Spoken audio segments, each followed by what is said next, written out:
What is up, people, and welcome. Today we're going to be talking about Sony's E3. I know I have been gone for a while, but one of my boys did pass away, so I did have to take time off because of that. But I don't want to get too much into that because, I don't want to make anybody feel down or sad. So let's talk about this E3. I know there was some disappointment with Sony's E3, but it really wasn't as bad as some people make it out to be. Because they didn't show some of the games that people wanted, like Death Stranding and what was it, Last of Us 2. Some of those games they didn't really show them. But there were some. I would say yes, they had some surprises, like Shadow Colossus Remastered. That looked very solid. It actually surprised me. I actually thought it was almost a sequel, how good it looked at first glance. But some of the games I did want to see, like Kingdom Under Fire, Deep Down, and Wild, those games weren't there. And of course, PlayStation All-Stars Battle Royale. But those games weren't there, so that was a little disappointing. But I would say that probably the worst part of this E3 for Sony was the VR. Because, a lot of the games just look, I guess, generic VR type games.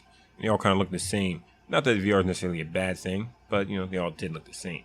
The only VR games that kind of stood out was that mouse game.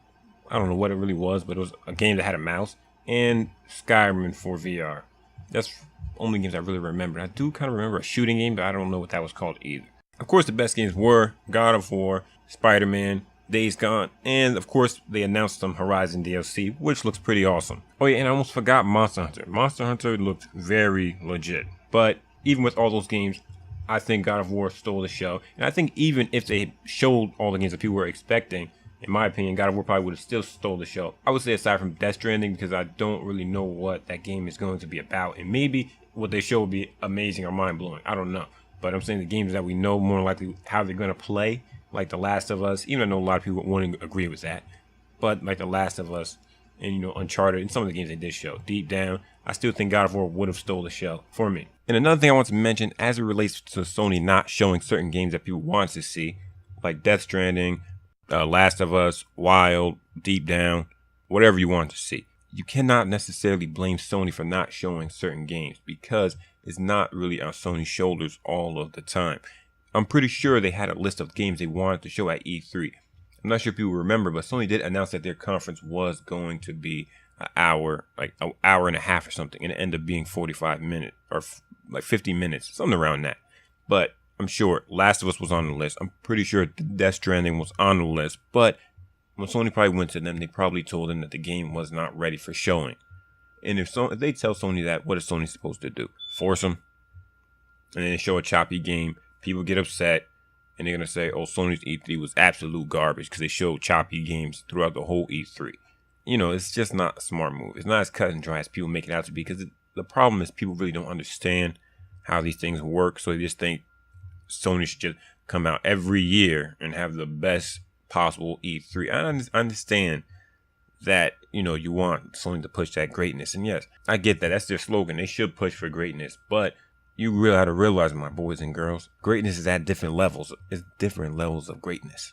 Was it at the highest level of greatness? Maybe not. And I know some people out there are going to say, you're just trying to damage control Sony's E3. Of course, this is absolutely not the case. If you think that, like I said, you kind of probably know nothing about the game industry because this actually works across the board, whether it's Microsoft, Sony, or Nintendo. If you look at Microsoft, I'm not saying for this E3, their E3 just was bad.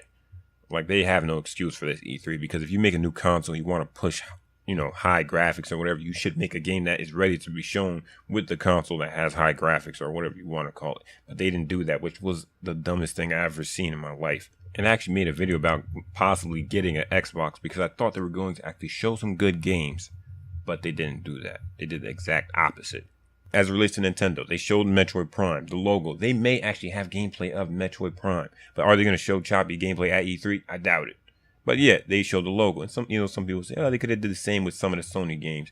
Why are they going to show logos of games that already exist or possibly PlayStation All-Stars? They're not going to do it with something like PlayStation All-Stars because, to be honest, I like PlayStation All-Stars a lot, but it doesn't have that popularity to just show a logo and everybody flips out. It's not that game, at least not yet. It can become that game, but it's not that game yet. And I do hope you guys get the point that I'm making. And of course, because I'm not sure if people would probably bring this up, but they'll say, didn't you say Xbox had a trash E3? Why aren't you giving them the same excuse? The reason why they don't have the same excuse? Because they have been working on the Scorpio for some years. If you're working on a console that you want to say is very powerful, why wouldn't you make a game that has excellent graphics to show how powerful the console is. PlayStation 4 had Killzone to actually show how graphically appealing the PlayStation 4 can be. That was one of the first games they showed was Killzone. So if Sony did it, why wouldn't Microsoft do the same thing? That's just the smartest business move to make. If you're a businessman, you would know, yeah, you know what, we're trying to push this for our console, but we're going to show Minecraft for no way. Woo, man, we're not getting that X trash. We're not getting it. Not right now. Now that could sit on the store shelf. Right now we're not getting that. But yeah, that's the reason why I don't give them no excuse. Makes no sense. That was like ridiculous. Like I said, I don't even want to get into it, man. I don't even want to start ranting. No, we're not doing that here. But yeah, hope you guys get my point. So with that being said, I guess that is it for my video. Comment down below, what did you guys think about E3 overall? Sony's E3, Nintendo's E3. Who do you think had the best E3? Me personally, I say Sony. But let me know. What do you guys like? Hey, even if you like Microsoft, don't let me tell you what to like or what not to like. Just let me know what you guys like down below. Don't forget to power by hitting that like button. Subscribe to join the guild. And as always, my boys and girls, have a good one. And game over.